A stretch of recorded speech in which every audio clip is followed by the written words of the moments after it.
کتابوں میں جو افضل ہے اسے قرآن کہتے ہیں، اسے جس نے اتارا اسے رحمان کہتے ہیں۔ سجا لے اپنے سینے میں جو اس کے 30 پاروں کو،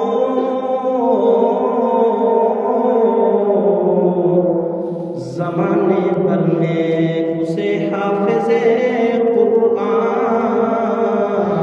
کہتے ہیں۔ سامعین دی قدر، سامعین دی وقار، بزرگوں، عزیز ساتھیوں، قرآن اور رمضان کا آپس میں ایک گہرا تعلق ہے۔ اس لیے اس جمعۃ المبارک کے مختصر وقت میں میں آپ کے سامنے قرآن کریم کی عظمت، حافظ قرآن کی فضیلت اور حافظ قرآن کے ساتھ تعلق رکھنے والے لوگوں کو اللہ کیا عطا فرمائیں گے، اس کی وضاحت کروں گا۔ دعا فرماؤ حق جل شانہ مجھے شرح صدر کے ساتھ عرض کرنے کی، آپ کو توجہ کے ساتھ سننے کی، پھر اس کے بعد مجھے اور آپ کو اس پر صحیح یقین کے ساتھ عمل کرنے کی توفیق نصیب فرمائے۔ سامعین دی قدر، قرآن کریم کو حفظ کرنا اور یہ خود قرآن کریم کس قدر فضیلت کی بات ہے، اس کا اندازہ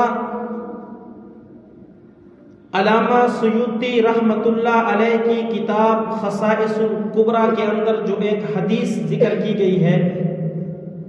اس سے بخوبی لگایا جا سکتا ہے۔ علامہ سیوطی رحمۃ اللہ علیہ اپنی کتاب خصائص الکبریٰ میں ایک حدیث لے کر آئے ہیں کہ نبی علیہ السلام نے فرمایا، اللہ رب العزت نے جب اپنے کلیم حضرت موسیٰ علیہ السلام کو کتاب تورات عطا فرمائی، انہوں نے اس تورات کو کھول کے پڑھا، اس میں انہوں نے ایک امت کا ذکر کیا، اس امت کے متعلق تھا ہم الآخرون السابقون، کہ ایک امت سب سے آخر میں آئے گی لیکن جنت میں سب سے پہلے جائے گی۔ حضرت موسیٰ علیہ السلام اللہ کے حضور ہاتھ اٹھاتے ہیں،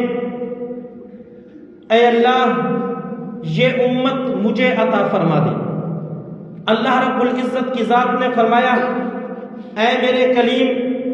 یہ امت آپ کو نہیں دی جا سکتی،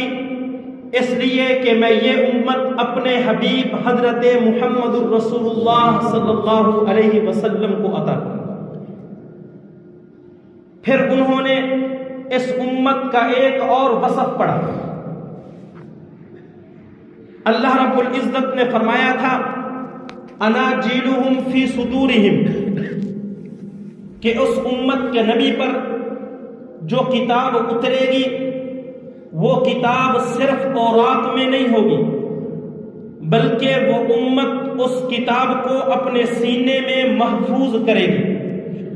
حضرت موسیٰ علیہ السلام نے پھر اللہ رب العزت سے گزارش کی، اے اللہ یہ اتنی عظیم امت کہ جو کتاب ان کے نبی کو ملے گی وہ کتاب یہ اپنے سینے کے اندر محفوظ کریں گے، اے اللہ یہ امت مجھے عطا فرما دے۔ اللہ فرماتے ہیں، اے میرے کلیم یہ امت آپ کو نہیں مل سکتی، اس لیے کہ یہ وہی امت ہے جو امت میں اپنے حبیب حضرت محمد الرسول اللہ کو عطا کروں گا۔ میرے بھائیوں، آپ ذرا اندازہ لگائیں، قرآن کریم کو اپنے سینے میں محفوظ کرنا کس قدر عظمت کی بات ہے، کس قدر فضیلت کی بات ہے۔ حضرت موسیٰ علیہ السلام نے پھر اللہ رب العزت کی ذات سے ایک دوسری دعا کی ہے، اے اللہ، اگر یہ امت مجھے نہیں مل سکتی، ٹھیک ہے، آپ یوں کر دیجئے، مجھے اس امت کا ایک فرد بنا دیجئے۔ اللہ رب العزت نے فرمایا موسیٰ یہ بھی نہیں ہو سکتا، اس لیے کہ میرا اصول یہ ہے کہ جب میں ایک مرتبہ کسی کو نبوت کا تاج پہنا دیتا ہوں پھر اس سے اس نبوت کے تاج کو واپس نہیں لیا جا سکتا، اس لیے آپ اس امت کے فرد بھی نہیں بن سکتے۔ حضرت عبداللہ بن عباس رضی اللہ تعالیٰ عنہ سے ایک روایت مروی ہے، آقا مدنی صلی اللہ علیہ وسلم نے فرمایا اللہ رب العزت کی ذات نے اس کائنات کو پیدا کرنے سے 1000 سال پہلے فرشتوں کے سامنے ما یلیق لشانہ، جیسے میرے اللہ کی شان ہے، سورۃ طٰہٰ کی تلاوت کی، سورۃ یاسین کی تلاوت کی۔ جب فرشتوں نے اللہ رب العزت کی ذات کی یہ تلاوت سنی، اس کے بعد ہش ہش کرنے لگے، کہنے لگے خوشخبری ہے اس امت کو جس امت کو یہ کتاب عطا کی جائے گی، اور فرمانے لگے خوشخبری ہے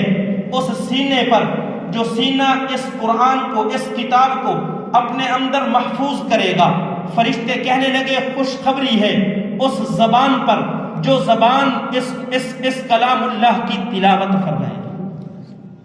تو کس قدر قرآن کریم جو ہے وہ عظمت والی کتاب ہے، کس قدر یہ فضیلت والی کتاب ہے، آپ کو اندازہ ہوگا۔ میرے بھائیوں،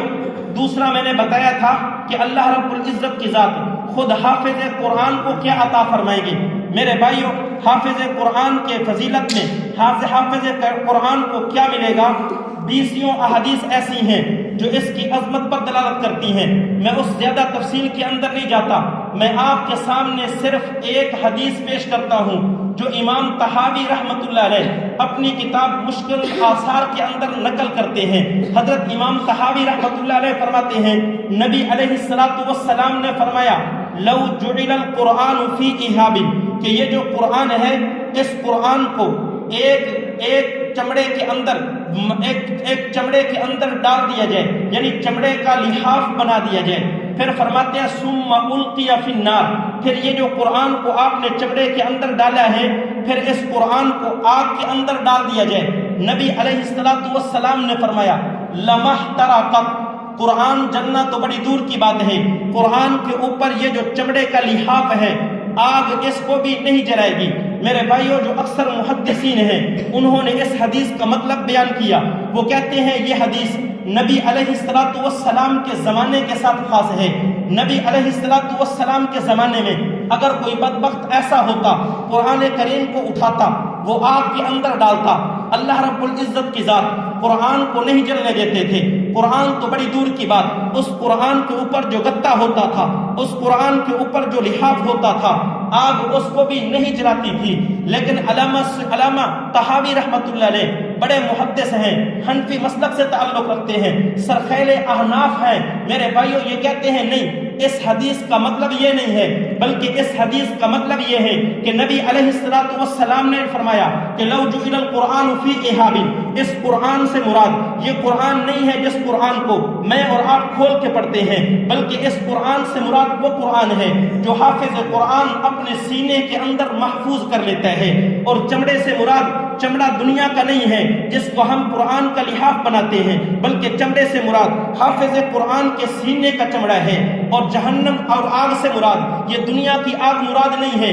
بلکہ اس آگ سے مراد جہنم کی آگ مراد ہے۔ علامہ طحاوی رحمۃ اللہ علیہ فرماتے ہیں اب اس حدیث کا مطلب یہ ہوگا کہ ایک آدمی نے قرآن کریم کو اپنے سینے کے اندر محفوظ کیا، بشر تو ہے، بشری تقاضے کی وجہ سے اس سے اس دنیا کے اندر کوئی خامیاں ہو گئی، کوئی غلطیاں ہو گئی، کوئی کوتاہیاں ہو گئی، کچھ گناہ لے کر اس دنیا سے چلا گیا، کل قیامت کا دن ہوگا، اللہ رب العزت کی ذات نے اس حافظ قرآن کو تو جنت عطا کرنی ہی کرنی ہے۔ لیکن میرے بھائیوں، اللہ کا اصول یہ ہے کوئی گنہگار آدمی جنت کے اندر نہیں جا سکتا۔ اگر اس کے گناہ ہیں، پہلے ان گناہوں کی صفائی ہوگی، جہنم کے اندر جانا پڑے گا، پھر اس کے بعد اس کو جنت کے اندر ڈالا جائے گا۔ حافظ قرآن کو اگر کوئی گناہ ہے، حافظ قرآن کی اگر کچھ غلطیاں ہیں، اللہ رب العزت کی ذات نے ان غلطیوں کو صاف کرنا ہے۔ اگر ان گناہوں کی وجہ سے کل قیامت والے دن اس حافظ قرآن کو اگر جہنم کے اندر جانا بھی پڑا، لو جعل القرآن فی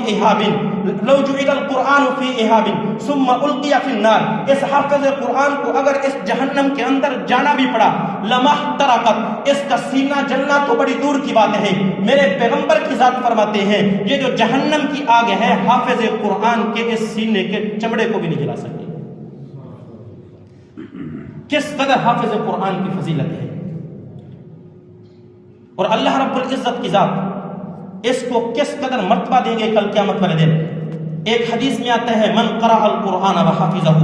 جس نے قرآن کریم کو پڑھا، صرف پڑھا نہیں، وحافظہ،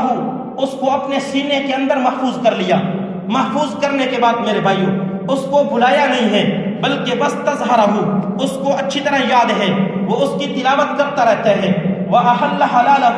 جو کچھ قرآن کریم کے اندر ہے اس کے حلال کو یہ حلال سمجھتے ہیں۔ وحرم حرامہ، اور اس قرآن کے اندر میرے بھائیوں جو حرام ہے اس کو یہ حرام سمجھتا ہے۔ اللہ رب العزت کی ذات کل قیامت والے دن اس حافظ قرآن کو یہ اعزاز عطا فرمائیں گی، ادخلہ اللہ بہ الجنہ، اس قرآن کریم کی وجہ سے اس حافظ قرآن کو جنت کے اندر داخل کر دیں گے۔ صرف یہ خود جنت کے اندر نہیں جائے گا، بلکہ میرے نبی کا فرمان ہے وَشَفَّعَهُ فِي عَشَرَةٍ مِّنْ أَهْلِ بَيْتِهِ، اللہ رب العزت کی ذات اس حافظ قرآن کو فرمائیں گے جاؤ 10 آدمی، ان 10 آدمیوں کو اپنے ساتھ جنت کے اندر لے کر چلے جاؤ۔ اے اللہ کون سے 10 آدمی جو جنت کے اندر پہلے جا رہے ہیں انہیں کو جنت کے اندر لے کر جانا ہے؟ میرے نبی نے فرمایا نہیں، وہ نہیں، بلکہ کلہم قد وجبت لہم النار، ایسے 10 آدمیوں کو اپنے ساتھ جنت کے اندر لے کر چلے جاؤ جن 10 آدمیوں پر جہنم واجب ہو چکی ہے۔ اور حافظ قرآن کو اللہ رب العزت کی ذات کل قیامت والے دن جو مرتبے عطا فرمائیں گے، جنت کے اندر مرتبے ہیں، منزلیں ہیں، اس کو جو منزلیں ملیں گی وہ منزلیں عمل کی بنیاد پر نہیں ملے گی۔ میرے بھائیوں اہل سنت والجماعت کا یہ عقیدہ ہے، جس نے کلمہ پڑھا